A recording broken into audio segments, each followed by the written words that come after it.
Hi everyone, I'm Clem and welcome back to my channel. Today I'm going to be doing a tag that I've been waiting to do for since it came out, so maybe last month, and it's the Folklore Book Tag. So if you don't know, where have you been? But Taylor Swift released a new album this summer, and it was a huge surprise, and as a Swiftie I was so happy. It was, I don't know, like Christmas Day for me, because we weren't expecting this. Though when Folklore came out, I was in a summer mood, I was on the beach, and I don't know, I was not in the mood for Folklore. So when it first came out, the first time I listened to it, I was like, oh, this is not the best. But now I'm so into my fall mood, and it's basically my favorite period of the year. So I'm listening to Folklore on loop and I'm loving it. So this tag was originally created by the Bookish Cat. I'm going to link the original tag down below if you want to see it. And basically what she did is that she took the 16th song from Folklore and she created prompts, and I'm going to answer those prompts right now. The first question is the one: pick a love triangle that didn't end up the way you wanted. And for this, I'm going with the love triangle in The Kiss of Deception by Mary Pearson. So if you haven't read this book, I advise you to put the video on mute or to move on until you don't see this book cover on the screen. So if you've read The Kiss of Deception, or if you don't care if you're being spoiled, in The Kiss of Deception you're following Leah, and Leah is a runaway princess. And so she ran away from a castle because she was supposed to get married to a prince she never met. So she runs away, but actually in the first book you know that she's followed by an assassin who is in charge to kill her, and the prince she was supposed to marry. And you have those two boys' point of view, but you don't know which one is which. You don't know who's the prince and who's the assassin. And of course Leah has a relationship with both of them. There's some times where you think she's going to go with Rafe, and other times you think she's going to go with Cardigan. And throughout the first book you're just questioning everything, because you're like, oh, he must be the assassin, and then he does something else and you say, oh no, he must be the prince. So it was really a good experience. But in the end Leah ends up with Rafe, and Rafe is the prince. And I didn't want that, because Rafe, I didn't like him. I preferred Cardigan, and Cardigan was more interesting. Rafe was just a prince, and he was playing, he was like, oh, I must save the day. Ooh. Okay, get it, you're a prince. But Cardigan was way more interesting, and I loved him better, so I wanted Leah to go with him, but no, she ended up with the prince. So basic.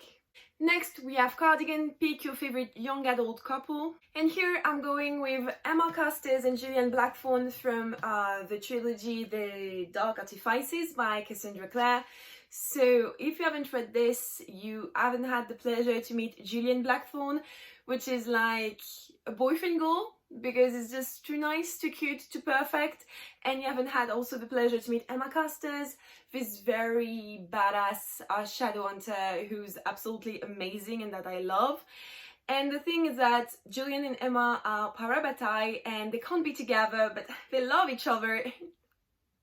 So many angst and pain, but I love them. They're just so cute. Yeah, it's definitely one of my favorite couples. So next we have the last great American Dynasty, I have a doubt on the pronunciation today. And basically you have to pick your favorite classic novel. And of course I'm going with Pride and Prejudice by Jane Austen. And can we stop a minute to admire the beautiful new edition that I just got this weekend? Yes, I bought another one. If you don't know, I have so many editions of Pride and Prejudice, it's becoming insane and I don't plan on stopping. But this one looks like an original one that came out in the 19th century, with a peacock. It's just gorgeous. I love it. It's hardback. I'm in love, and it's shiny. So yeah, my favorite classic is definitely Pride and Prejudice by Jane Austen, because I've been seeing and hearing about this story since I'm a kid, because when I was a kid my mom used to watch Pride and Prejudice all the time on TV. I have the 2005 version when it came out, but before it was the BBC version. And I always thought it was dumb, and then one day I sat on the couch with my mom and I fell in love, and now even more obsessed with him than she is, and I can't stop. I'm in love with Darcy. like, I'm a crazy fan of Jane Austen. I love her so much, and Pride and Prejudice is a masterpiece. Next is the song Exile, and for this one you have to pick a heartbreaking breakup. That's actually hard to say. So I'm warning you in advance, this is going to be a spoiler section for the trilogy Prodigy by Mary Lou, not Prodigy, Legend by Mary Lou, and I'm going to talk more specifically about the second book in the trilogy, Prodigy. So if you don't want to be spoiled, then go away. Okay, so in this trilogy, you're following June and Day, and June is working for the government, like she's like a police officer, but really trained like a prodigy. And she, at the beginning of the book, her brother got murdered, and everyone thinks it's Day, this very famous criminal that everyone thinks is awful. And so June decides to go to chase Day and to kill him because she thinks he killed his brother, but actually he didn't. And so together they're going to realize that actually the world is messy and not at all what the government say it is. And so they're going to work together. Of course, they're going to fall in love. But the thing is that in this world there is a disease, and everyone is getting except the rich because they can get a vaccine. And at some point in this book, you think June got the disease and that she's going to die. But in the end, you learn that actually Day got the disease. And so in the end of this one, he breaks up with June just so he doesn't have to tell her that he's sick and is going to die. And so she can follow her dream to become like, to have this very high position in the government. And you're like, this is so cute, but you're breaking my heart, Day. Like, what are you doing this? Talk to June. Like, don't die alone. And this was freaking sad, and I cried the first time I read it, and I think it will always be sad for me. Next we have My Tears Ricochet. I'm saying it as a French, Ricochet. And you have to pick the saddest character's death. And once again, it's going to be a spoiler section for Lord of Shadows by, this is Lady Midnight, but I'm talking about Lord of Shadows by Cassandra Clare. So if you read Lord of Shadows, you know what's happening at the end, because at the end there is this huge battle that no one saw coming. Like, I knew something was going to happen because it's a Cassandra Clare book, and you know she's going to do something really messy and that you're going to have your heart broken. And it was the case because at the end, so there is this huge battle, and actually one of the Blackthorn dies, and Livy dies, and she was one of my favorite characters. And the thing is that the book ends, but you're not sure that she's dead. You have to wait for the next book to be sure that she's dead.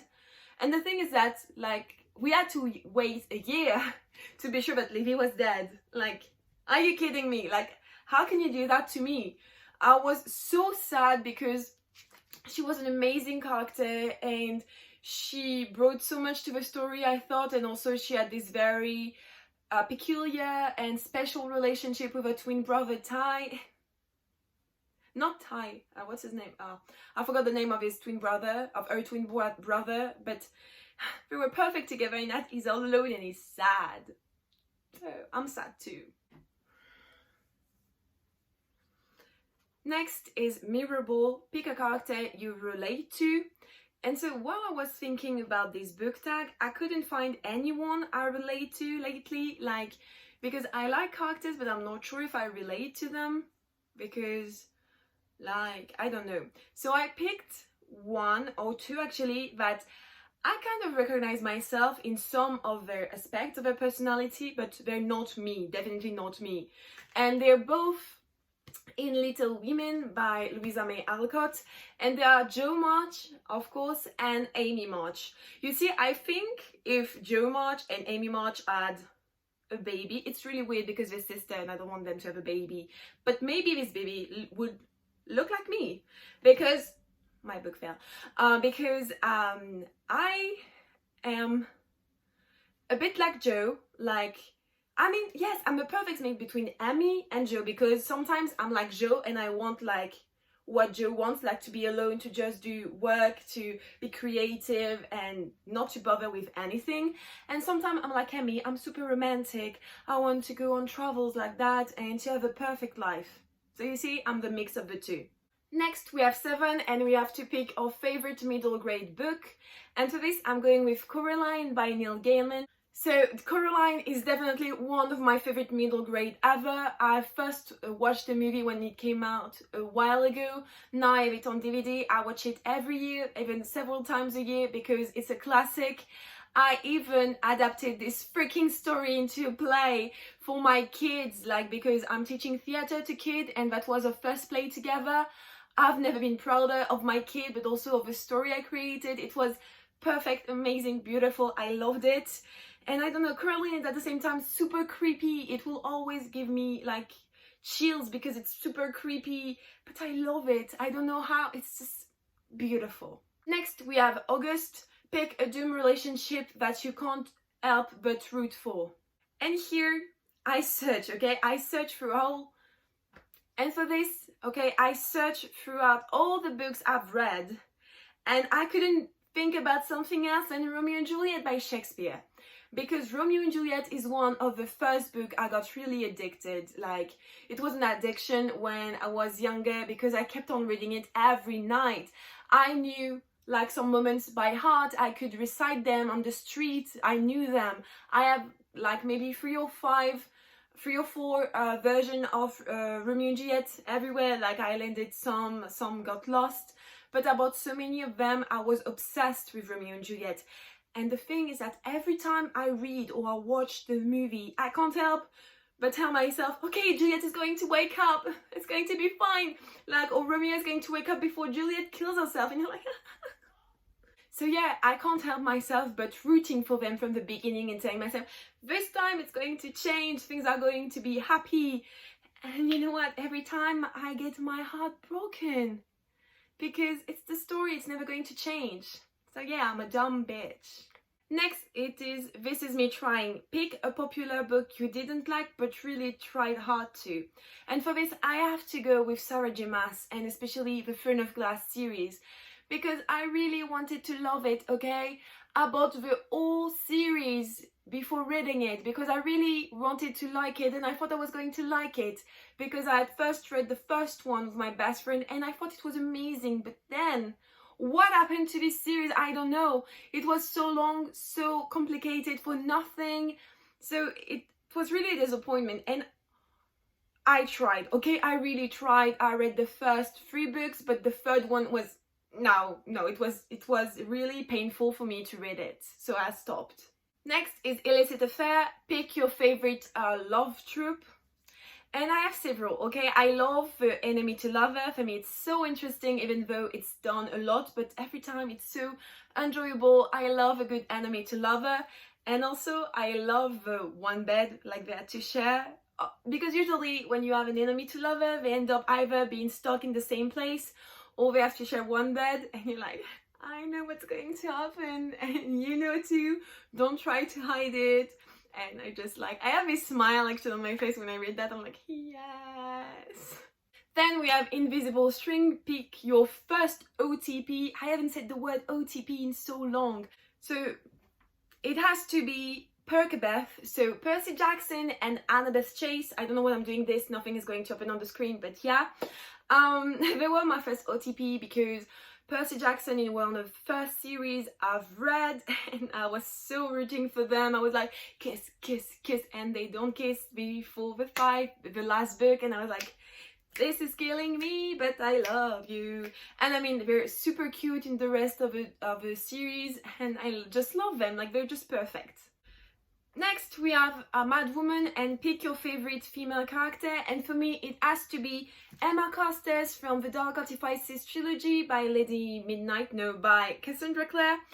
And I just love Emma because first, she's blonde and I have this weird thing when I like when a main character is actually blonde and she's not dumb or just like chasing boys, because that's often what we get with blonde girl, and I'm blonde, so I like when they break up, like they break cliche and stuff like that. So Emma is absolutely like that. She's super badass, she's nice, and of course she's with Julian and I love them together, so she's one of my favorite characters.